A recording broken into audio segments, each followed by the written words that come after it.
তো আমরা এখন দেখব হচ্ছে দশমিক সংখ্যা পদ্ধতি, এটাকে আমরা ইংরেজিতে বলি হচ্ছে ডেসিমাল নাম্বার সিস্টেম।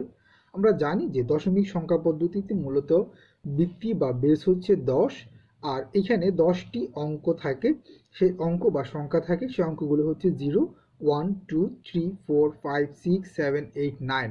তার মানে 0 থেকে 9 পর্যন্ত এই 10টি সংখ্যা বা এই 10টি অঙ্ককেই আমরা বলি হচ্ছে দশমিক সংখ্যা পদ্ধতি।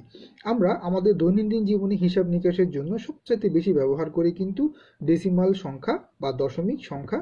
এই পদ্ধতিতে 10টি অঙ্ক বা ডিজিট ব্যবহার করা হয়, তাই একে দশমিক সংখ্যা পদ্ধতি বলা হয়ে থাকে। প্রাচীন ভারতে সর্বপ্রথম এই সংখ্যা পদ্ধতির উদ্ভব ঘটে। আমরা জানি বা আমরা এর আগেও বলেছিলাম যে সর্বপ্রথম কিন্তু দশমিক সংখ্যা পদ্ধতির কিন্তু আবিষ্কার হয়েছে কিন্তু প্রাচীন ভারতে। পরে আরবীয়রা কিন্তু এর ব্যবহার শুরু করে। বর্তমানে বিশ্বে এটি সর্বজনগ্রাহ্য বা সবচেয়ে বেশি স্বীকৃত একটি সংখ্যা পদ্ধতি।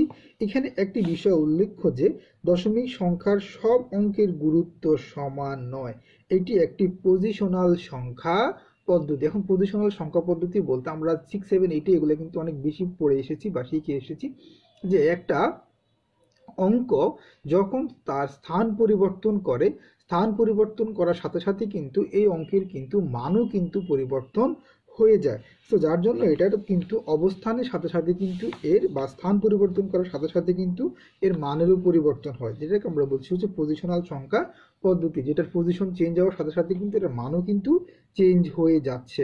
সো দশমিক সংখ্যা পদ্ধতির সবচেয়ে গুরুত্বপূর্ণ যে বিষয়টা মনে রাখতে হবে যে দশমিক সংখ্যা পদ্ধতির ভিত্তি বা বেস কত। দশমিক সংখ্যা পদ্ধতির ভিত্তি বা বেস হচ্ছে 10 এবং সেটা কি 0 থেকে 9 পর্যন্ত। এখন আমরা শিখবো হচ্ছে বাইনারি সংখ্যা পদ্ধতি।